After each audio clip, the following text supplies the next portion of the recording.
Dad? Dad, wake up. Dad, it's 9:15. Can you do me give me another 10 minutes and then really get on my case? Dad, you got to get up and you go to work. You got a family to support. You want me to help you out? You know what would help is if you could get the coffee going. That would be a big help. Are you ill, Dad? Oh, man, I just don't feel like moving. Do you mind if I feel your forehead? What, do I feel feverish to you? Actually, you feel cold. Oh, Dad, you died last night.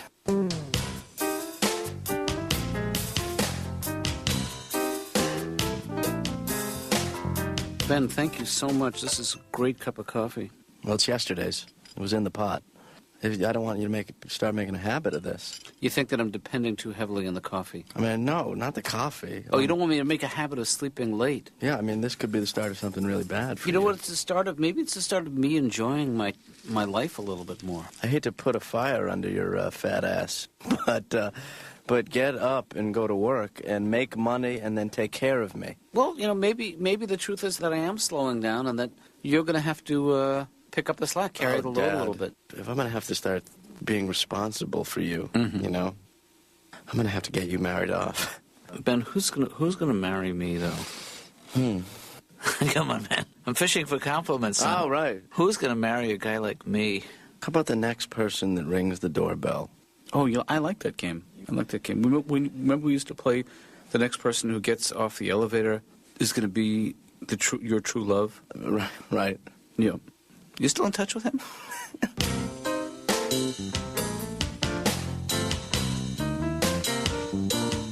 People in the Midwest are definitely friendly. You know, like where I'm from, you'd wave to a stranger. Mm-hmm. You know, what I've heard is the further you get from a big city, the nice people are. Well, Just like to walk through North Dakota, because I imagine I'd run into one guy who would be like, "Hello, how'd you like to make out with my daughter?" Sure. You can kiss my daughter and I'll wave to you. Maybe growing up in Indiana wasn't the most dynamic place, but I made practical use of my time, wrote a lot of poetry. Here's one of the poems I wrote. It goes something like this. Help, help, get me the hell out of here. I like that. Thank you. What does your dad do? My dad originally wanted to become a priest, but I knew he didn't have the temperament for it. It would be like, never the father, the son of a bitch, damn it, pray. Mm-hmm. He's retired now. Yeah. That's my dad's cough, too. Mm-hmm. He actually gets it from smoking. My dad smokes constantly. Yeah. He refuses to go anywhere where he can't smoke. He could be at the gates of heaven. They'd be like, sorry, Mr. Gaffigan, no smoking in heaven. My dad would just be like, Jim, tell your mother I'll be in purgatory. Damn, son of a...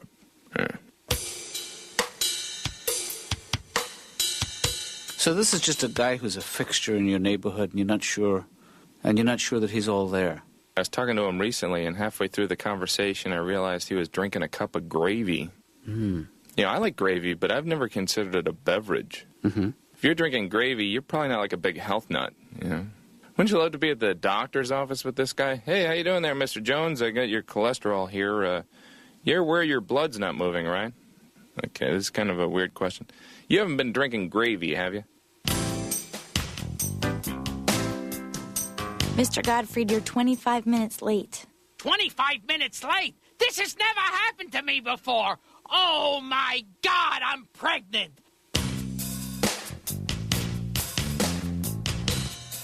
You know, Jesus had a hard life. Mm-hmm. He really did because, you know, no matter what he did, he always had to be compared to his father. It's like being Frank Sinatra Jr. You know, wherever Jesus would walk, everybody would go, "Hi, Jesus, so how's your father?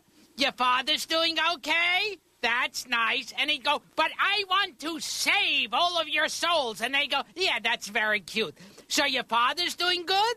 Your father's all right, then. You send our best to your father." You know, Mother Teresa, she worked very hard, but she can't be declared a saint because she didn't actually work a miracle. Yeah. She saves starving children, she goes and watches by bedsides, but she can't become a saint unless she works an actual miracle. So it's kind of pathetic that in the last years she was desperate for a miracle, and instead of helping starving children, she would go, "Hey, what's that behind your ear? Oh, look, it's a quarter. Here, let me take this starving child and saw him in half. Here's my my lovely assistant, Denise, to show that there's no trick to this box. It's a solid box with solid chains on it. Hey, what card am I holding? Is it the Ace of Spades?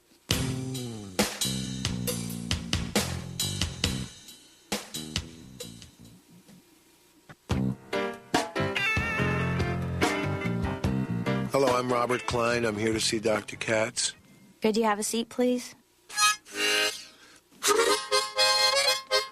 Could you please? No. Stop it, please. Woo-hoo. I'm sorry, Laura. Oh. It's just that I have to get ready for the doc, and I have enough Could I? on my mind.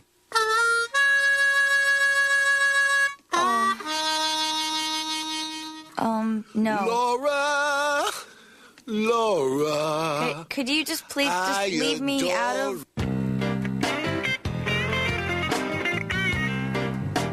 It's so commercial, the world, Dr. Katz. Do people call you Dr. Katz? Absolutely.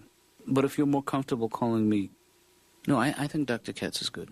George Washington was a brave man, and he risked a lot, and I know that he'd be proud to know that we celebrate his birthday every year with used car dealers. I'm Bill Duncan from Bill Duncan Dodge, and I got a George Washington birthday sale that'll knock your socks off. Right, George? That's right, Bill, and this poor actor Schmagaggy getting $90 with a rubber hatchet and a bad wig. That's right, Bill, I'm chopping down the prices on these beauties. It's a veritable cherry tree of savings. Laura? Ben. Yeah? Ben Katz. Yeah. Yep. The younger Katz. The annoying cats. Right. What do you want? He must have noticed how my father's lost, that bounce in his step. I didn't know that he had one. Oh, he did, but it's gone. Oh. Yeah, now he just sort of meanders, wanders. Very sad. I think if my dad retires, I think, I'll get him a boat. A boat? Well, he'll get himself a boat, but I'll name it. I love naming boats. I do it all the time in my spare time. Spare Time is a good boat name. Clever. You know what's also a good boat name? Kicking Back. I have some trouble sleeping. I turn on the television. The only thing that can help me is watching QVC. Very lonely people calling at night. Hello? Yeah, my daughter collects China facsimiles of northeastern cities. She needs Youngstown, Ohio. I never heard of things that they sell. This woman has a big diamond-looking thing on him, but she didn't say it was a diamond. She said it's this beautiful diamond-y ring surrounded by two gorgeous ruby rosas. And there are 3 spectacular heart-shaped sapphirettos. Yes, beautiful sapphirettos with the ruberosa and the diamondique. The Communist Manifesto is not a good boat name. It's not even a boat name. It's the name of a book. Yeah, I read. You know another bad name for a boat? This piece of shit's gonna sink. Well... You know what? Forget the boat. It's too difficult.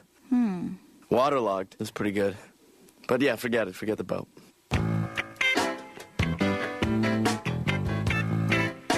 I was doing a lot of thinking while you were gone.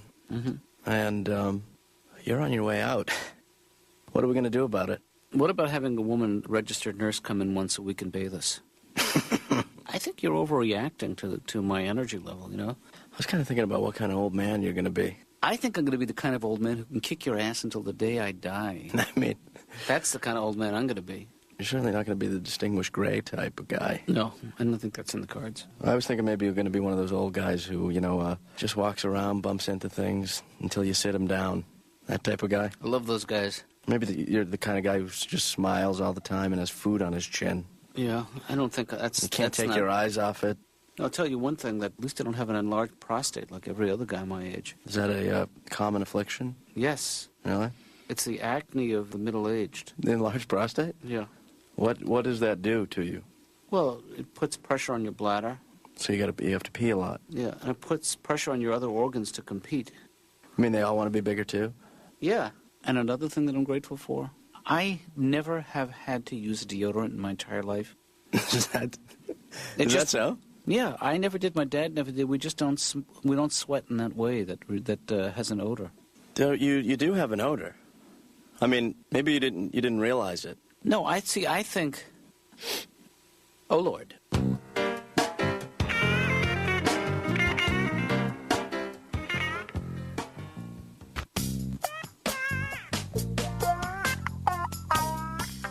Hello, Laura. Good to be here. I like wood. Wood. Good. Yeah,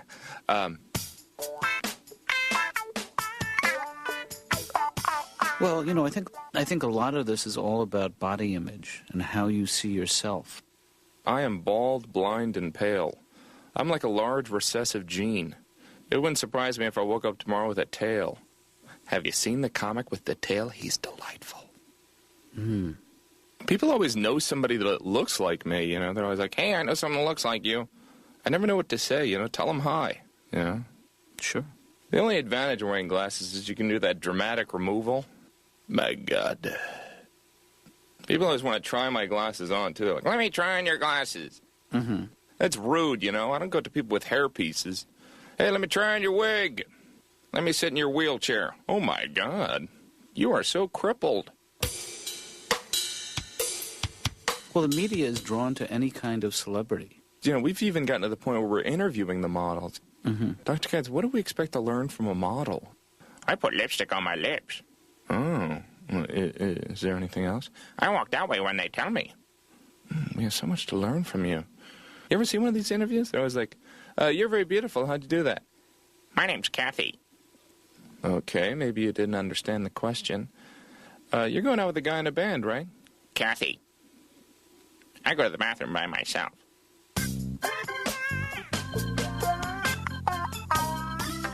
Hi, I'm Gilbert Godfrey to see Dr. Katz. Could you have a seat, please? Yeah, Gilbert Godfrey. I heard you. Here, hey, do you like impressions? No? You know, oh, good. Here, watch this. Jackie Gleason in Casablanca. You're getting on that plane with Vic Laszlo? Oh, you're getting on that plane, all right. As I know that you know that I know that you're getting on that plane. You know, one time Hitler was making a big speech, and afterwards, when he got off stage, Napoleon came up to him and said, hey, you know that bit you do about taking over the world? Mm-hmm. And he goes, yeah? And he goes, well, that's my bit. And he goes, what do you mean it's your bit? I wrote that bit. And Napoleon says, no, that whole thing, I will be a leader, I will take over the whole world. I was doing that years ago. And he goes, don't tell me, I don't have to take your stuff. I write my own stuff. I don't need your material. And then they finally worked something out where Hitler said, well, look, if we're ever working in the same town, we won't both do the taking over the world bit. I mean, Gilbert, I'm glad you're sharing this stuff with me, but I feel like we're just postponing the very thing that it is that you want to talk to me about. Okay. You know, there's nothing that you can't say in this room. Nothing will leave this room. It's called patient confidentiality. But what if I say something particularly interesting? See, this is what bothers me. Nothing I say can leave this room. But what if I say something that's really interesting, that's really like a great quote? And then I'll know it just dies in this room. Well, if it's something really great. Do you have any recurring dreams? Unfortunately, this is something I wanted to talk to you about. My dreams have no symbolism. I want some symbolism in my... Everyone else has symbolism in their dreams. Everyone else has these dreams where all of a sudden there's a train conductor, but he comes out of a cake, and the cake is really like this girl I used to go out with, but the girl I used to go out with is actually my father. Me, I have these dreams where I'm walking down the street, and it's just a street. Freud said that it's the dream. He said this to you personally? I didn't think the two of you knew each other. He said it's the dreamer. But why was he speaking like you speak? Him being Freud, wouldn't he speak with a German accent? Well, this is years ago. Oh, so he didn't have the German accent back then. Freud said that it's the dreamer, not the dream. Well, did you turn to Freud? Did you take him aside at one point and say, what the hell are you talking about? Okay, let's try something else. Let's try the word association thing. I'll say a word, and you say whatever pops into your head. Butterfly. No, I don't think you don't quite get it. I'm going to say Grasshopper. Okay, well let's. Fountain pen. I see you're way ahead of me. This is at a whole different level. Shower curtain. I think you win this round. Yarmulke. Comment je la font, je la vision. Oh, bon. Qu'est-ce que c'est? Stanley, let me ask you something. Yeah, what? You ever think about hanging it up, retiring, calling it quits, just Yeah, sure. Yeah, I think about that. kicking back and opening up a cold brew and... This is a new side of Katz. Yeah. What the hell is he talking about? You know, I'll tell you why I'm asking you this is because I feel like I'm slowing down. And Ben seems to think that the handwriting is on the wall. What do the handwriting on the wall say? He thinks that I should start phasing out of my work life and into my retirement life. Nah. Why do you listen to him? I don't know, because he's home? What am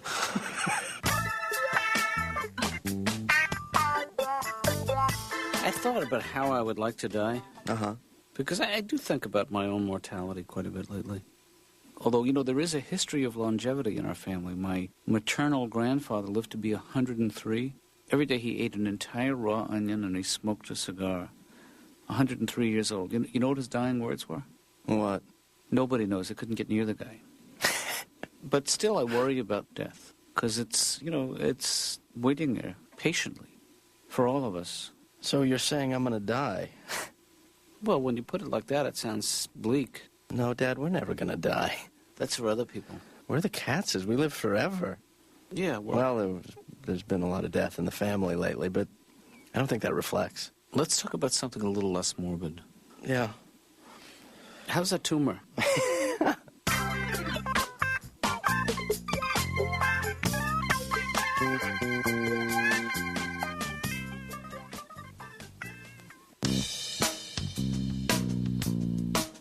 What's all this stuff here, Ben? Well, I got a surprise for you. Is the I guess I should have wrapped it. Well, you know what gives it away is the easel and the paints. Yeah.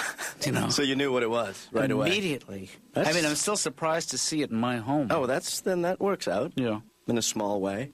So why the paints? You see, this is what I thought, Dad. Yeah. I decided to get you a hobby that's going to bring you through your old age. You know, it's very sweet the way you're thinking, Ben, but it's a little misguided because you can't impose a hobby on somebody. It has to come from them. Well, you know, sometimes... I have no desire to paint anything. Well, now you don't, but if you started, I think... would like to put some tape over your mouth, though. That's art, if you display it. I don't have the hand-eye coordination for painting, Well, you should give it a try. and also I'm colorblind. Well, I only bought red. Oh, Is that red?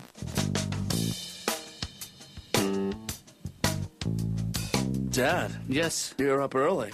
Well, I thought things were changing. time waits for no man. What does that mean? It means I like to get up. I like to seize the bull by the horns. Well, you know, it's starting to sound like the old you. I'm starting to feel like the old me. Dad, you painted something Yes. last night. Yes. Wow. What do you think? It's, You know, it's a work in progress. I'm not done yet. yeah. But, I mean, you gotta, I gotta- obviously, I gotta sign it.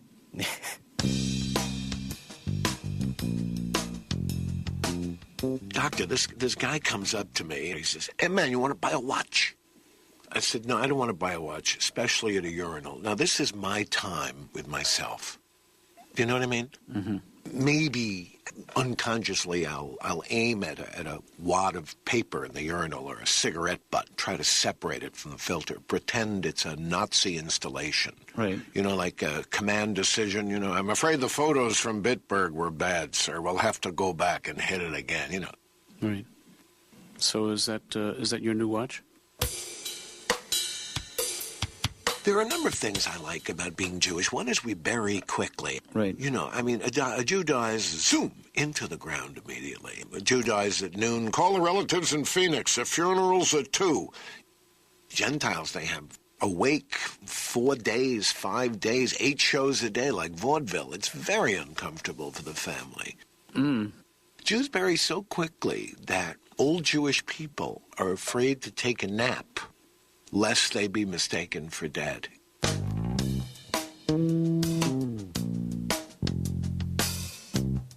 Who is the the guy who was able to sell Hogan's Heroes to a network? I mean, who was able to walk into a network one day and go, okay, here's the idea. A group of soldiers held in a Nazi prison camp. It's a comedy! That's interesting. Tell me more.